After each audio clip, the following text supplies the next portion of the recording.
자, 우리는 지금 삶 시리즈를 계속적으로 함께 보고 있습니다. 지난 3번의 삶 시리즈의 내용이 어떤 것이었죠? 첫 번째는 삶이 걱정과 혼란 가운데 있을 때 우리가 어떻게 해야 되느냐에 대해서 함께 나눴습니다. 그 당시에 바로 겟세마네 동산에 가셨던 예수님의 그 모습을 통해서 우리의 삶이 걱정과 혼란 가운데 있을 때 우리가 그것을 해결해 갈 수 있다라는 말씀을 나눴어요. 그 당시에 그 주요 포인트가 무엇이었습니까? 그곳에 가면 되고요, 그분을 만나면 되고 그것을 하면 된다였습니다. 그곳이 어디라고 그랬습니까? 바로 겟세마네 동산, 곧 여러분들에게는 바로 교회, 여러분이 기도하는 장소고요, 그분은 바로 우리 하나님을 여러분들이 만나시면 되고, 그곳에 가서 무엇을 해야 되느냐? 바로 기도를 하면 바로 삶 가운데 걱정과 혼란 가운데 있을 때 그것들을 해결해 갈 수 있다라는 그 말씀을 삶 시리즈 첫 번째 시간에 나눴습니다. 그리고 두 번째 시간에 우리가 나눴던 이야기가 무엇이요? 내가 원하는 대로 가고 있지 않을 때, 내가 계획한 대로 내 삶이 가고 있지 않을 때, 잘못된 길로 가고 있다라고 느껴질 때, 이런 상황 가운데 우리가 어떻게 해야 되느냐, 바로 욥의 그 이야기를 통해서 우리가 함께 말씀을 나눴습니다. 그때 나눴던 내가 원하는 대로 가고 있지 않을 때 어떻게 해야 된다고요? 현재 상황에 대해서 하나님께 감사를 표현하라는 거예요. 비록 지금 내가 원하는 대로 가고 있지 않고 잘못된 길로 가고 있다라고 할지라도, 내 계획대로 되고 있지 않을지라도 그 상황 가운데에서 하나님께 감사를 표현하라. 그리고 두 번째는 뭐였습니까? 하나님의, 그럴 때일수록 또 하나님의 음성에 주의를 기울여야 한다라는 거예요. 세 번째는 무엇이었습니까? 그 상황 가운데 있을 때 자꾸 저항하지 말고 여러분이 성장할 수 있는 기회라고 생각하라는 것입니다. 그리고 네 번째 이유가 무엇이었습니까? 하나님의 보호하심을 절대적으로 신뢰하고 믿으라는 거예요. 그럴 때 여러분들이 여러분의 삶 가운데 원하지 않는 대로, 여러분이 원하는 대로 가고 있지 않을 때 여러분이 그 삶에서 벗어나올 수 있고, 그 가운데에서 여러분들이 더욱더 성장할 수 있는 바로 그 이유가 그 네 가지의 이유였습니다. 욥의 이야기를 통해 함께 보았습니다. 그리고 세 번째는 무엇이었습니까? 인생의 변화가 있을 때, 여러분, 우리는 살아가는 동안요, 우리의 삶 가운데는 끊임없는 변화가 우리 가운데 다가옵니다. 변화 없이 살아가는 분들이 없다라는 거예요. 그런데 우리 인간들은요, 우리들은요, 근데 변화를 굉장히 싫어합니다. 그래서요, 사단과 마귀는요, 여러분이 싫어하는 그 변화의 그 과정 가운데, 그 상황 가운데 있을 때 여러분을 가장 많이 적극적으로 공격해 온다라는 거예요. 자, 그렇다면 인생의 변화가 끊이질 않습니다. 여러분과 제가 살아가는 동안 주님 오시는 날까지 우리는 끊임없는 변화의 상황 가운데서 살아가야 한다라는 거예요. 자, 그렇다면 그러한 변화가 우리 내 삶 가운데 있을 때, 내가 원하던 원치 않던 변화가 계속적으로 나한테 올 때 내가 어떻게 해야 되느냐? 첫 번째는 뭐였어요?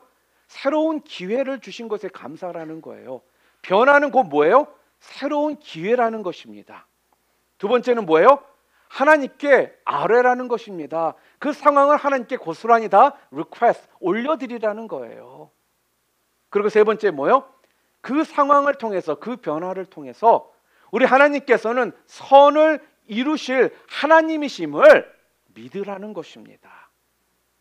그게 바로 지난 3번의 시간 동안 삶 시리즈를 통해서 우리가 함께 나눴던 말씀입니다. 자, 그렇다면 오늘은 바로 네 번째 시간으로요, 답답함을 해결하려면, 내 삶이 좀 답답하다, 내 삶이 뭔가가 딱 막혀있다라고 느껴질 때, 그때 답답함을 내가 해결하려면 어떻게 해야 하느냐, 거기에 대해서 우리 오늘 사무엘상 17장의 말씀을 통해 함께 보도록 하겠습니다. 입만 열면 과장하는 걸 좋아하는 아이가 있었습니다.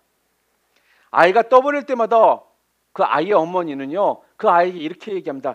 야, 너 좀 과장 좀 하지 마, 허풍 좀 떨지 마. 그렇게 어머니가 항상 이 아이를 꾸짖었습니다. 하루는요, 이 아이가 바깥에서 놀다가 갑자기 집으로 뛰어들어와요. 그러지, 엄마 지금 막 우리 집 앞으로 탱크가 수십만 대가 지나갔어. 이러더라는 거예요. 그러자 어머니가 말합니다. 야, 내가 도대체 허풍 떨지 말라고, 과장하지 말라고 몇 번이나 말을 했니? 내가 너한테 수억 번도 더 말했겠다. 그러더라는 것입니다. 사람이 뭔가를 과장하고 허풍 떠는 문제는요, 쉽게 해결되는 문제가 아닙니다. 좀 더 깊이 생각해 보면요, 인간은 누구나 과장한다라는 거예요. 엄밀하게 말하면요, 과장하지 않는 사람들이 없다라는 거죠. 여러분, 우리가 사용하는 말 중에 은유라는 미명하에 과장하는 데 쓰이는 형용사가 얼마나 많습니까? 또 과장된 표현이 얼마나 많아요. 예를 들어서 우리나라 애국가, 여러분 애국가 기억하세요? 한국을 떠나오신 지가 오래되신 분들은 조금 헷갈릴 수도 있겠지만 아마 한국에서 학교를 다니고 한국에서 생활을 하셨던 분이라면 우리나라 애국가는 누구나 다 알고 있고 외우고 있는 그러한 노래입니다. 애국가 안에도 심각한 과장이 있다라는 거 아세요, 여러분? 동해물과 백두산이 어떻게 해요? 마르고 닳도록. 아니 여러분, 어떻게 동해물이 마르겠어요? 어떻게 백두산이 닳겠습니까? 또한 우리 일상적으로 생활을 하다 보면요, 우리 사람들이 가장 많이 하는 것이 또 한 가지 있는데 그게 뭐냐면요, 사람들하고 몇 사람이 앉아 있습니다.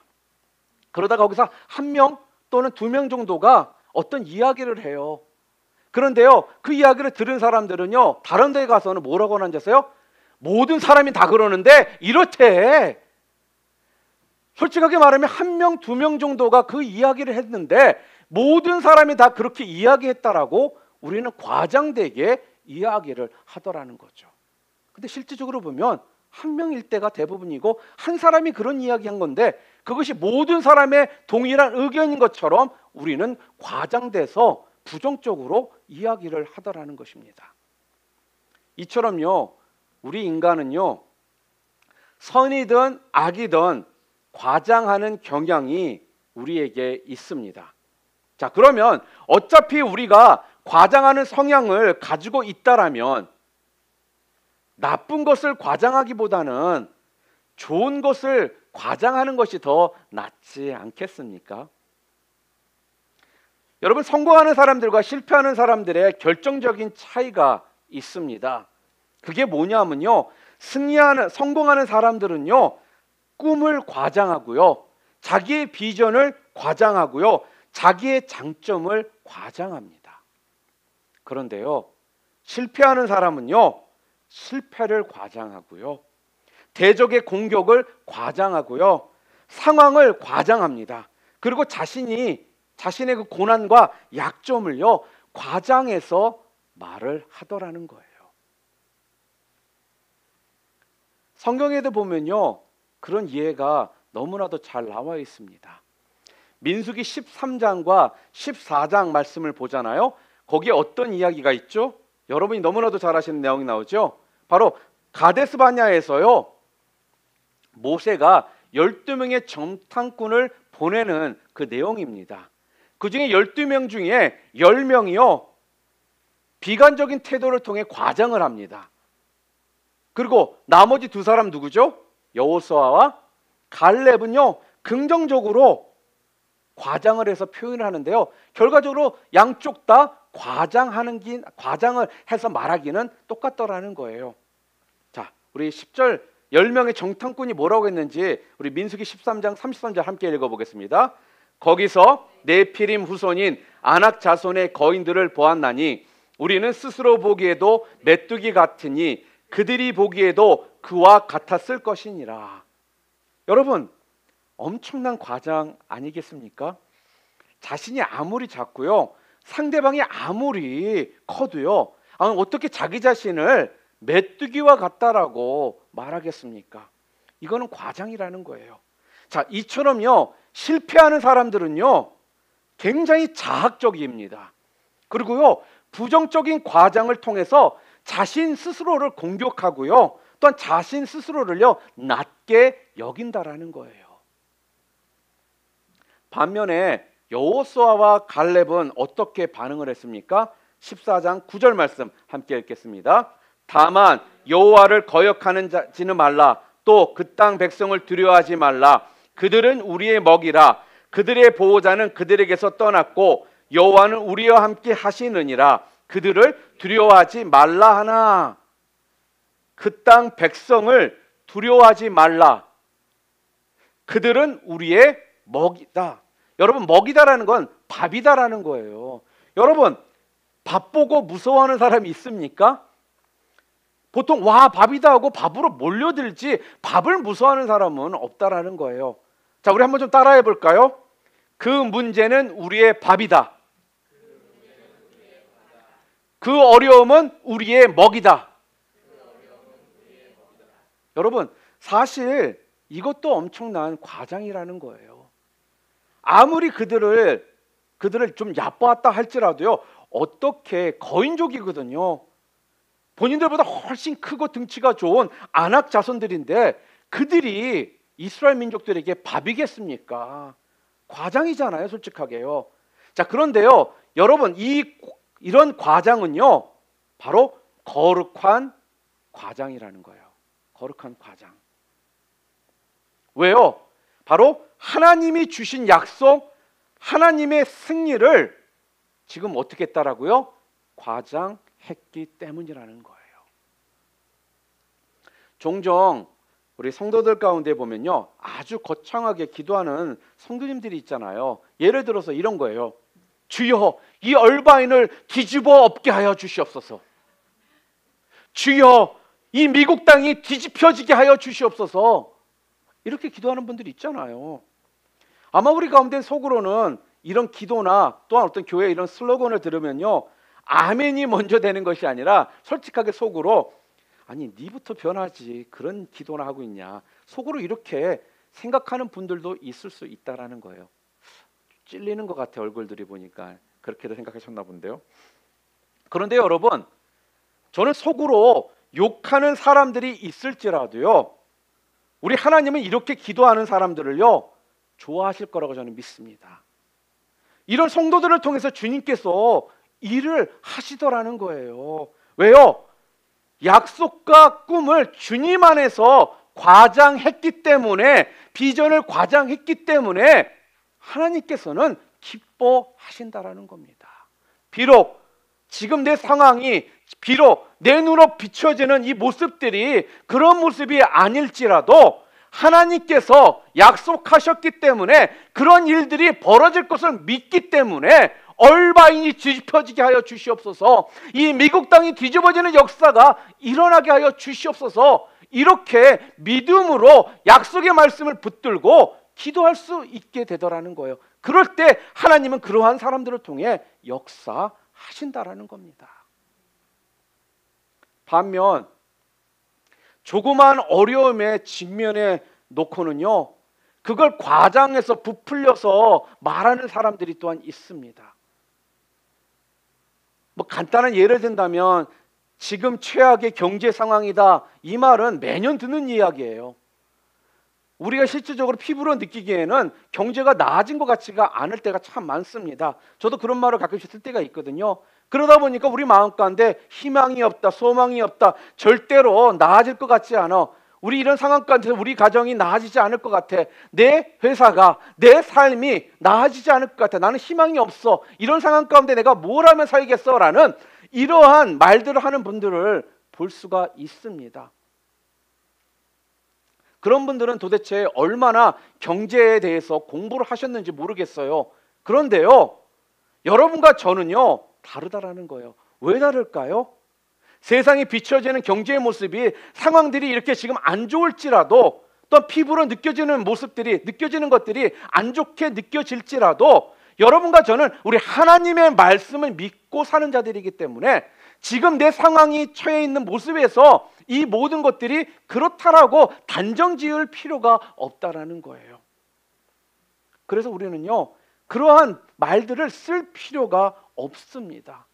우리는 그럴 때일수록 하나님의 말씀과 하나님의 약속을 믿는 자들이기에 그 말씀 붙들고 나아가기 때문에 비록 세상은 경제가 안 좋으니 저러니 뭐라고 할지라도 우리는 하나님을 바라보는 자들이요 하나님의 말씀을 붙들고 살아가는 자들이기 때문에 그 약속의 말씀이 이루어질 것을 성취될 것을 확신하는 사람이기 때문에 세상에 비춰지고 보여지는 것에 여러분의 마음을 빼앗길 필요가 없다라는 겁니다. 그럴 때일수록 우리는요 하나님의 말씀을 믿습니다라는 담대한 믿음을 가지고 나가는 자들이 되어야 한다는 거예요. 제가요 청년 사역을 오래 했습니다. 제가 여러 번 말씀드리는데 근데 청년들 사역을 하다 보면 청년들 참 한 대 줘받고 싶을 때가 많아요. 이유도 많아요. 어떻게 이유도 잘 만들어내는지. 특별히 청년들 꼭 시험이 있으면 시험 때문에 교회를 안 와요. 핑계는 이러죠. 목사님 제가 시험을 이번에 잘 봐야 돼요. 제가 시험을 잘 봐서 좋은 성적을 얻어야지 좋은 대학원도 가고 또 좋은 직장도 잡을 거 아니에요. 그러니까 이번만큼 제가 조금 공부를 더 해야 되기 때문에 제가 교회에 빠질게요. 말은 잘하죠. 그렇죠? 말은 잘해요. 그런데요. 그러고 나서 한 주 지나서 교회로 왔습니다. 그러고선 시험을 잘 못 봤대요. 시험을 잘 못 봤다는 거. 나 망했대요. 목사님 저 망했어요. 시험 망쳤어요. 이제 어떡해요? 저 끝장났어요. 아니 여러분 시험 한번 잘못 친 거 가지고 다 망했답니다. 인생 끝장났대요. 여러분 시험 학창시절에 한두 번 망해보신 분 다 여기 있잖아요. 망했습니까? 여러분 삶이 인생이 끝장나던가요? 이렇게 지금 잘 살고 있잖아요 지금. 그런데 청년들은 끝장났대요. 인생 끝났답니다. 여러분 한 번의 시험 점수가요 내 인생을 좌지우지하는 것이 아니라는 것입니다. 그런데 이런 사람들은요 자꾸 문제만 생기잖아요. 그러면 그 문제를 과장합니다. 어려움을 자꾸 과장해요. 부정적인 것을 과장하더라는 것입니다. 이러면요 그 인생은 진짜로 별 볼 일 없는 인생이 될 수밖에 없는 것입니다. 우리 좀 옆 사람들에게 이렇게 얘기해 주시길 바랍니다. 당신은 별 볼 일 있는 인생이 될 것입니다. 좀 선포해 주세요.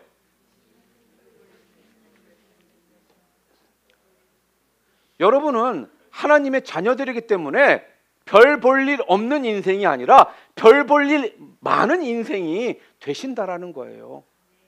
저 때문이가 아니라 우리 하나님 아버지 때문에. 또한 두 번째로 오늘 본문을 통해서 우리들에게 답답함을 해결하려면 두 번째로 우리가 기억해야 될 것이 무엇이냐? 바로 원망하거나 푸념하지 말라라는 것입니다. 오늘 17장을 보게 되잖아요. 우리가 너무나도 잘 아는 그 스토리가 나오죠. 바로 다윗과 골리앗의 그 일전이 나옵니다. 그 당시 왕이 이스라엘 왕이 누구였죠? 바로 이스라엘의 첫 번째 왕 누구예요? 사울 왕이었습니다. 사울 왕에게는 분명 군인들이 있었어요. 많은 군인들이 있었는데 그 중에 그 많은 장소들 중에 거인 골리앗과 싸우려고 하는 자들이 아무도 없더라는 거예요. 거인 골리앗의 그 외부로 보여지는 그 모습 때문에 그들이 완전히 기세가 완전히 지금 눌려져 있는 상황이라는 것입니다. 그들 가운데 큰 두려움이 있어요. 두려움에 그들이 지금 보면은 사로잡혀 있는 것이거든요. 자, 그러나 그 당시에 10대였던 아직 10대였던 다윗이 어떻게 합니까? 사무엘상 17장 45절 말씀 우리 함께 읽겠습니다.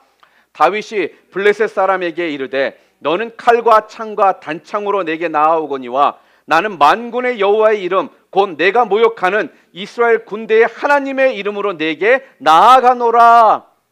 지금 큰 소리치며 골리앗을 향해 지금 다윗이 나아갑니다. 무엇이라고요? 나는 만군의 여호와 이름으로 내게 지금 나아가니라.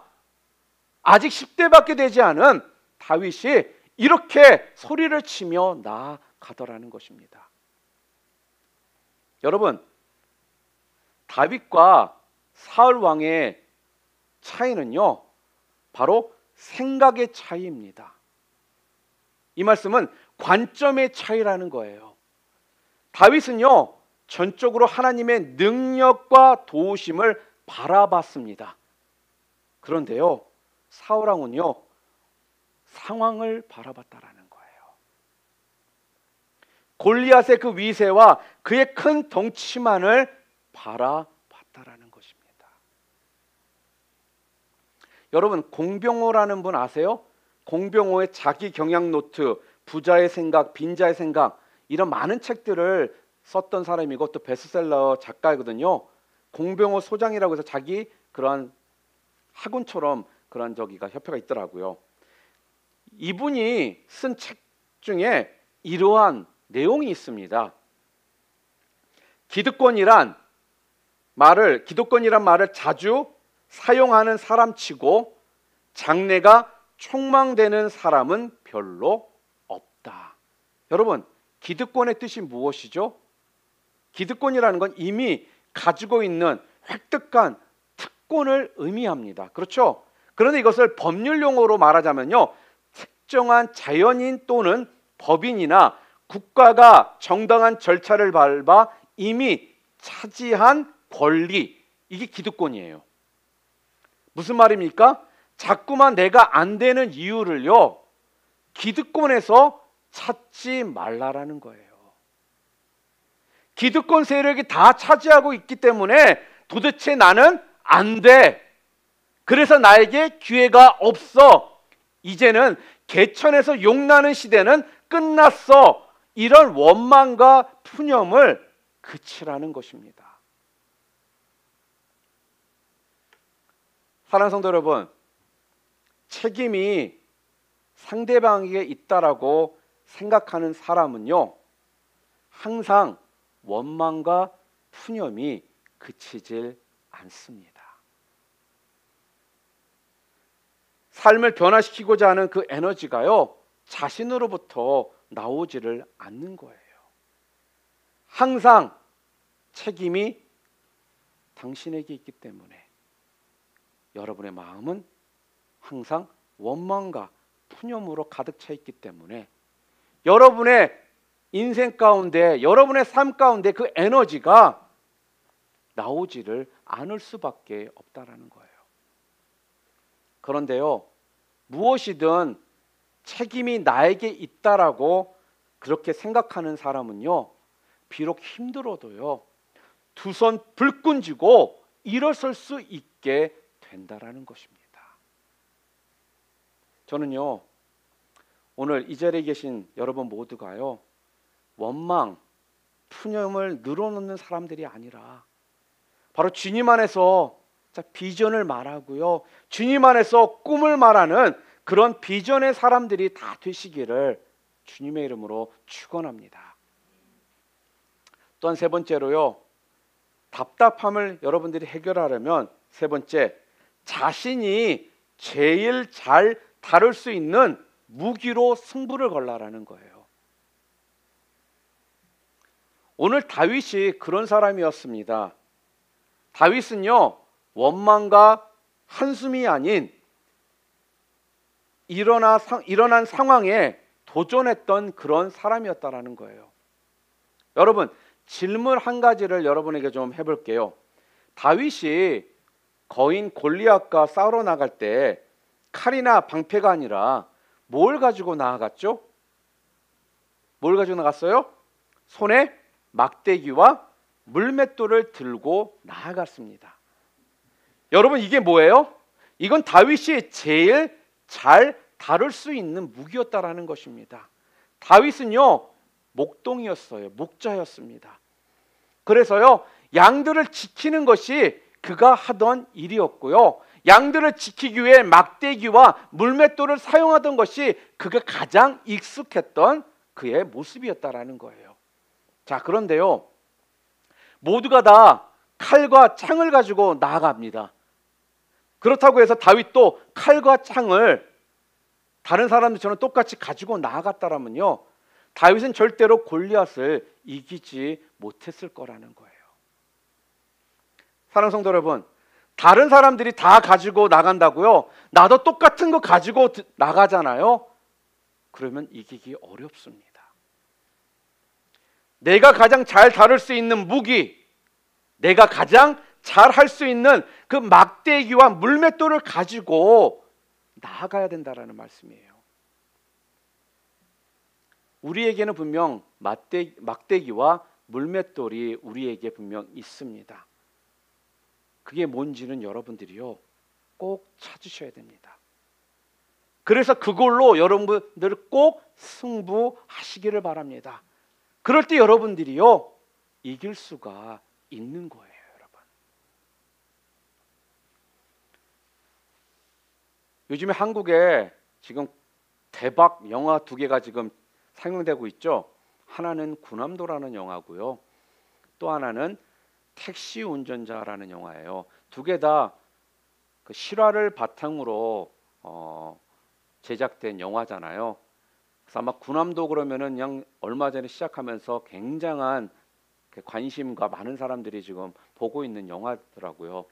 그래서 군함도보다 늦게 개봉한 택시 운전자가 이거 잘못하면 흥행이 어려워지겠는데라고 했는데 이번 주에 개봉해가지고 굉장히 많은 사람들에게 또 사랑을 받고 있는 또 영화라고 그렇게 이야기를 합니다. 그 영화 택시 운전자의 주인공이 혹시 누군지 아십니까? 바로 송강호라는 사람이에요. 여러분, 송강호가 다른 유명한 배우들이 다 조각 같은 얼굴로 승부를 건다고 해서 자기도 얼굴로 승부를 걸었다라면요, 송강호는 아마 게임도 되지 않고 아마 영화계에서 사라졌을 겁니다. 그런데요, 송강호는요 얼굴로 승부를 걸었던 것이 아니라 자신만의 그 독특한 연기력과 내면 연기를 통해서 그가 승부를 걸었습니다. 결국 어떻게 돼요? 얼굴도 잘생긴 것이 아닌 배우인데도 불구하고요, 그는 유명한 배우고 또 그가 출연한 영화는 모든 사람들이 지금 믿고 보는 그러한 유명한 배우가 되었다라는 거예요. 또 여러분 혹시 김정태, 고창석, 성동일, 유승용 누군지 아세요? 이 사람들도 영화 배우예요. 근데 이들을 우리는 뭐라고 부르냐, 명품 조연들이다라고 이렇게 이야기를 합니다. 그 주연이 아니라 바로 조연인 것입니다. 만약에 이들도 나도 주인공 하고 싶어 라고 그들이 승부를 걸었다라면 아마 이들은요 이름도 없이 영화계에서 사라졌을 것입니다.